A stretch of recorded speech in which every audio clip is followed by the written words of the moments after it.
पिताजी, जल्दी चलिए, वरना मैं आज स्कूल में देरी से पहुंचूंगा। मेरी टीचर बहुत गुस्सा करती है। हाँ हाँ बेटा, अभी चलते हैं, बस 2 मिनट रुको। तभी रमेश की पत्नी कमरे से बाहर आती है और रमेश से कहती है, सुनिए जी, आज शाम को आप ऑफिस से जरा जल्दी घर आ जाइएगा। याद है ना, आज आपको मुझे शॉपिंग कराने के लिए लेकर जाना है। अरे भाग्यवान, इस महीने हाथ जरा तंग है। मेरी मानो तो शॉपिंग का विचार कुछ दिनों के लिए अपने दिमाग से निकाल ही दो। मैं तुम्हें अगले महीने पक्का शॉपिंग कराने ले जाऊंगा। अभी मुझे चलना चाहिए, वरना राजू को स्कूल पहुंचने में देर हो जाएगी। देखिए जी, अब आपके ये बहाने पुराने हो चुके हैं। मैं कुछ नहीं जानती। आज शाम को मुझे शॉपिंग करने जाना है, मतलब जाना है। आगे आपकी मर्जी। अच्छा ठीक है भाग्यवान, अब तुम पूरा घर सर पर मत उठाओ, मैं कुछ करता हूँ। इतना कहकर रमेश अपने बेटे राजू को लेकर वहां से चला जाता है। घर से निकलने के लिए रमेश जैसे ही अपनी मोटरसाइकिल शुरू करता है, तभी उसकी माँ उसे आवाज देकर कहती है, अरे रमेश, आज शाम को मुझे कुछ पैसे दे देना। याद है ना, मैंने तुझसे कहा था कि मुझे मंदिर में चढ़ावा चढ़ाना है। अरे माँ, मेरी तनख्वाह आने में अभी 10 दिन बचे हैं। अभी मेरे पास बिल्कुल पैसे नहीं है। हाँ, मेरी तनख्वाह मिलते ही मैं तुम्हें पैसे दे दूंगा। रमेश की माँ चिढ़कर कहती हैं, अरे तेरा दिमाग तो खराब नहीं हो गया? मैंने तेरे भरोसे मंदिर के पुजारी जी से वादा कर दिया है और तू कह रहा है कि पैसे नहीं है। अब मैं पुजारी जी को क्या जवाब दूंगी? तुझे तो मेरी इज्जत की भी कुछ परवाह नहीं है। अच्छा ठीक है माँ, अब तुम गुस्सा मत करो, मैं शाम तक कुछ इंतजाम करता हूँ। इतना कहकर रमेश वहां से चला जाता है। फिर दोपहर को जब रमेश अपने दफ्तर में बैठा होता है, तब उसे अपनी पत्नी और माँ की बातें याद आती हैं। रमेश अपने दफ्तर के एक साथी मोहन से कुछ रुपए उधार मांगता है। अरे भाई मोहन, मेरा एक छोटा सा काम कर दो, मुझे कुछ रुपयों की सख्त जरूरत है। मुझे कुछ दिनों के लिए क्या तुम रुपए उधार दे सकते हो? अरे रमेश भाई, मैं तुम्हें पैसे उधार तो दे सकता हूँ, लेकिन मुझे वक्त पर पैसे लौटा देना। वैसे भी मेरा मानना है कि दोस्ती यारी में कभी पैसों का व्यवहार नहीं करना चाहिए। ये कहावत तो तुमने सुनी ही होगी कि उधार प्रेम की कैंची है। मैं नहीं चाहता कि पैसों को लेकर हमारा रिश्ता खराब हो।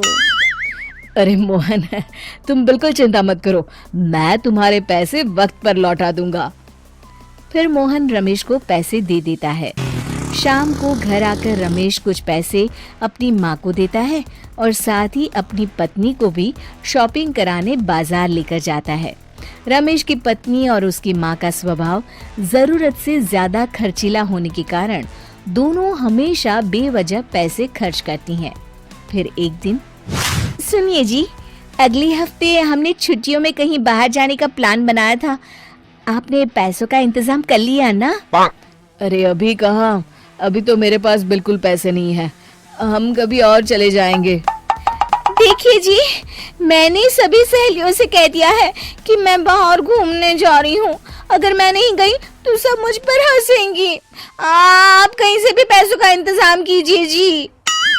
इतना कहकर रमेश की पत्नी वहां से चली जाती है।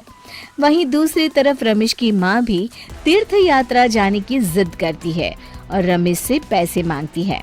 फिर अगले दिन रमेश एक सेठ से पैसे उधार लेकर अपनी पत्नी और बेटे को घुमाने ले जाता है और अपनी माँ को भी तीर्थ यात्रा पर भेज देता है। लेकिन जैसे ही रमेश अपनी छुट्टियां बिताकर वापस आता है, कर्जदार उसका जीना मुश्किल कर देते हैं। इतना ज्यादा कर्ज एक साथ अपने ऊपर देख रमेश काफी परेशान रहने लगता है।